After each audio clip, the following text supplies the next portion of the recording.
some guy, we sat down, and I want you to listen to his voice. And sure enough, this bloke came up and he said, would you like to see the way of this? You know, and I thought, aha. So that was Parker was born at that moment. And, but all the dropping of the H's I put in later on. Actually, in the first episode of Thunderbirds, Parker said, he didn't say you ragged Milady, he said you called Milady. But then we thought it would sounded much better to say, you ragged Milady. So afterwards we altered it. How did you find, sorry David. No, go ahead. How did you find having like, a conversation with yourself? Because of course, we find with difficulty, because you always had to leave a space to put an editing thing. So you couldn't go straight from, you couldn't say, you rag Milady. I was in the laboratory. You know, you just had to leave a little pause. But, you know, some episodes I must have done Brains Parker, and then Kirano, who was a kind of servant character, and other Ray Barrett, who sadly is no longer with us. We used to carve up most of the character voices, so I may have done 5, 6, 7 voices in an episode. But then you get used to it. You know, you get used to it. Do you remember? Sorry, go ahead. Do you remember kind of fighting it out with Ray, perhaps, to if you got attached to a particular guest character? No, I just said I'm doing it. Or else. No, he never thought. No, he was a very genial guy, Ray, and he was great as the Hood. You know, great golfer too, and he liked the odd drop. Dear old Ray. Yeah. He was a real Aussie. You know, he went back after a while to. He was a real Queenslander. He was a real Aussie, but then I think he came and lived in the Mediterranean when he retired. Do you have any other fond memories of your fellow voice cast? Yes, well, in early, I think it was in Supercar, there was a guy called David Healy, who was a real Texan American, who had a wonderful career here and doing musicals. And then when I joined the National Theatre in Laurence Olivier's company, which was a huge thrill for me, he was in the company. I think he joined it at the same time. And then we did quite a number of plays. He was a lovely bloke. Sadly, again, you know, he died too young. But when you reach my age, you know, people fall by the wayside. It's very sad. But, sadly, another name is no longer with us is Lois Maxwell, who was part of the regular cast in Stingray. Do you have any memories of working with her Bond? Well, I don't. Yes, I used to see her in the Bond films, and I do remember not too well in Stingray, but I do remember her. A particular actor who didn't get the attention he deserved because sadly he too died too young. Yeah. Peter Dineley. Oh well, Peter Dineley was wonderful. What was his character? Jeff Tracy. Jeff Tracy. I mean, he had the most fantastic voice. You know, he had a wonderful basic instrument, and he was a lovely man. And his wife, I think Jane Hilton. Yeah. Yeah, I think she's dead. Yes. And she was quite well known in films. But Peter was a lovely bloke. Again, sadly, you know, the Grim Reaper. It comes as something of a surprise to learn he wasn't actually American.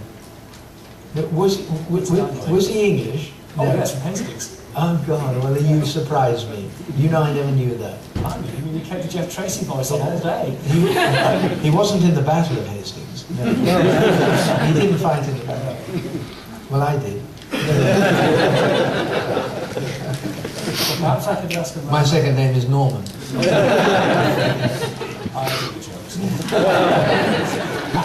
Yes, I do the jokes. Perhaps I could ask about another member of the Thunderbirds voice cast Yeah. who doesn't get so much attention. There's David Holliday, who was a genuine American. Yes. Well, he was a singer. What? Yeah. Yeah. Well, didn't he? Which he did the song in another series, didn't he, David? No. Or am I thinking? Gary Miller. Oh yes, it may have been, yes. David Holliday.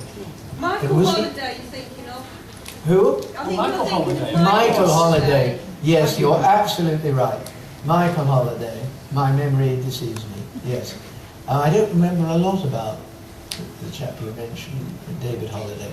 But did he do One of the Sons? Did he? He was Virgil. Oh, he was. You see, my memory is going. Yeah, he was, that's right. Well, I don't know. Was he American? Yes. Yeah. Did he He moved back to America between the two I see. series of Yeah, Thunderbirds. yeah. I see. Did you notice a difference when you went on to film the feature films and the second series? Was there a much bigger budget? Yeah, much bigger budget, but I don't think the films of Thunderbirds, I think Thunderbirds was made quintessentially for the small screen, and I think it got a bit lost. I remember going to the opening night of the Thunderbird film. I think it was at the then London Pavilion, which was quite a famous cinema on Piccadilly Circus, and they had the band of the Royal Marines playing on stage, the Royal Marines, but I just don't think it worked. It was made, and it was absolutely right for the small screen. And I think they did another film, didn't they? There were two films. But I don't think, in my humble opinion, they were as good. I don't think they're shown an awful lot, are they, today? I'm not sure. I may be wrong. They're widely available on DVD. On DVD, They do yeah, pop up well, on TV now. yeah. They're regarded as not being as being as good Yeah, as I know Bob Monkhouse did a voice in one of them, and he was absolutely a very nice bloke, but he was so scared, you know. You know, he was working with a team of the old hardened campaigners. But I said, just relax, Bob, you'll be all right.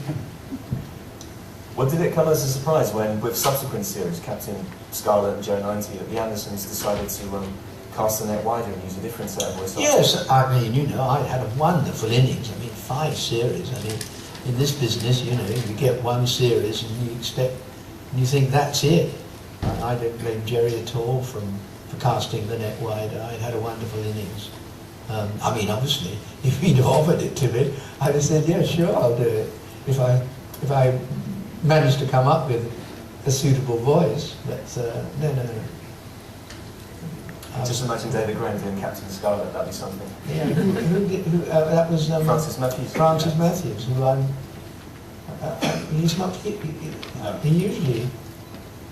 No, He's he's okay. been a little ill. Oh, has he? I didn't know. think he Because can- I met him last one, on Yeah. the last one. He's a charming guy, Yes. lovely man. Perhaps we could raise the subject Yeah. of your other Yeah. big cult TV Yeah. contribution and your Yeah. work on the early Doctor Who series. Yes, well, I used to be a great friend of a great voice man called Peter Hawkins, who did the Flower Pot Men and all those early series on television. You might not have heard of them, but they still must be on DVD.